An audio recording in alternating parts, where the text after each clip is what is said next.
അസ്സലാമു അലൈക്കും. ഇന്ന് നമ്മൾ കുറച്ച് ചമ്മന്തിപ്പൊടി ഉണ്ടാക്കുന്നത്. അപ്പോൾ അതിന് വേണ്ടിയിട്ട് ഞാനൊരു 15 തേങ്ങ എടുത്തിട്ട് ചിരവി എടുത്തതാണിത്. ഇനി മിക്സിയുടെ ജാറിലിട്ടിട്ട് അതൊന്നും ഇങ്ങോട്ട് കറക്കിയെടുക്കുക.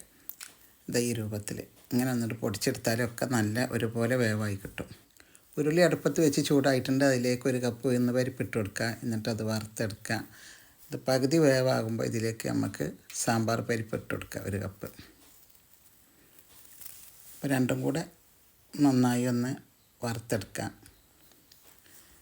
നല്ല ഒന്ന് ചുവന്ന കളറായി വരുമ്പോൾ നമുക്ക് ചട്ടിയിൽ നിന്ന് മാറ്റാം.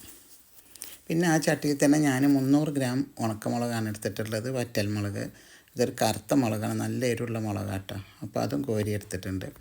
ഇനി നമുക്കിതിലേക്ക് കുറച്ച് വെളിച്ചെണ്ണ ഒഴിച്ച് ചേർക്കുക. അതിലേക്ക് ചെറിയ ഉള്ളിയാണ് ഇട്ടിട്ടുള്ളത്. അതൊരു 3/4 കിലോ ചെറിയ ഉള്ളിയുണ്ട്. ഇനി അത് നന്നായി ഒന്ന് ഇളക്കി കൊടുക്കുക. ഒന്ന് വഴണ്ട് വന്നതിന് ശേഷം നമുക്കിതിലേക്ക് വെളുത്തുള്ളി ചേർത്ത് കൊടുക്കുക. 200 ഗ്രാം വെളുത്തുള്ളിയാണ് ഇതിലേക്ക് നമ്മൾ ചേർക്കുന്നത്. വെളുത്തുള്ളിയുടെ ടേസ്റ്റ് കൂടുതൽ ഇഷ്ടമുള്ളവർക്ക് കുറച്ചും കൂടെ ചേർത്ത് കൊടുക്കാം. അതുപോലെ തന്നെ 150 ഗ്രാം ഇഞ്ചിയും. പിന്നെ അതിൻ്റെ കൂടെ കുറച്ച് കൂടുതൽ കറിവേപ്പില ഇട്ട് കൊടുക്കുക. നന്നായി ഒന്ന് വറുത്ത് ഇളക്കിയെടുക്കുക. ഇപ്പോൾ അത് ഈ രൂപത്തിലായതിനു ശേഷം അതിൽ നിന്ന് 3/4 ഭാഗം ഞാൻ കോരി മാറ്റുന്നുണ്ട്. ഇനി ഇതിലേക്ക് നമുക്ക് തേങ്ങ ഇട്ട് കൊടുക്കാം. 3 പ്രാവശ്യമായിട്ടാണ് ഞാൻ വറുത്തെടുക്കുന്നത് കേട്ടോ.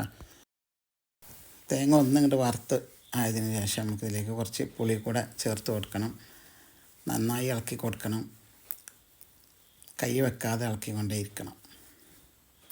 വേഗം അടി പിടിക്കും. അപ്പോൾ അതുകൊണ്ട് ശ്രദ്ധിച്ച് നന്നായി ഇളക്കി കൊടുക്കാം. പുളി ചേർത്തതിന് ശേഷം 1 ടീസ്പൂൺ മഞ്ഞൾപ്പൊടി ചേർത്ത് കൊടുക്കുക. നന്നായി ഇളക്കിക്കൊണ്ടേയിരിക്കാം. ഈ രൂപത്തിലായി നമുക്ക് അടുപ്പത്തു നിന്ന് വാങ്ങി വെക്കാം. ഇനി മിക്സിയുടെ ജാറിലേക്ക് മുളക് ഇട്ടിട്ടൊന്ന് പൊടിച്ചെടുക്കുക. അതുപോലെ പരിപ്പും പൊടിച്ചെടുക്കുക. ഉണക്ക ചെമ്മീൻ ഇതിൽ കൂട്ടിയിട്ടുണ്ട്. ചെള്ളി അത് വറുക്കുന്നത് ഞാൻ കാണിച്ചിട്ടില്ല കേട്ടോ, അത് വറുത്തതാണ്. പിന്നെ മിക്സിയുടെ ജാറിലേക്ക് നമ്മൾ തേങ്ങ ഇട്ട് കൊടുക്കുകയാണ്. തേങ്ങ ഇട്ടതിന് ശേഷം 1 ടീസ്പൂൺ പരിപ്പ് പൊടിച്ചത്, 1 ടീസ്പൂൺ മുളക് പൊടിച്ചത്, എരിവൊക്കെ നമ്മൾ ആവശ്യത്തിന് ചേർക്കുക. പിന്നെ ഉണക്ക ചെമ്മീൻ വറുത്തത്, പിന്നെ ആവശ്യത്തിനുള്ള ഉപ്പും ചേർത്തിട്ട് നന്നായി ഇതുപോലെ പൊടിച്ചെടുക്കുക ഈ രൂപത്തിൽ.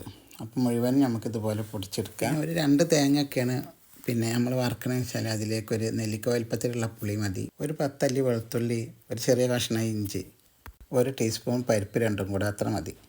പിന്നെ ഇത്രയൊക്കെ ഉള്ളൂ ഇന്നത്തെ വീഡിയോ. അപ്പോൾ വീഡിയോ ഇഷ്ടമായാൽ ഷെയർ ചെയ്യാനും ലൈക്ക് ചെയ്യാനും സബ്സ്ക്രൈബ് ചെയ്യാനൊന്നും മറക്കല്ലേ. നല്ല ടേസ്റ്റാണ്. എല്ലാവരും ഒന്ന് ഉണ്ടാക്കി നോക്കുക.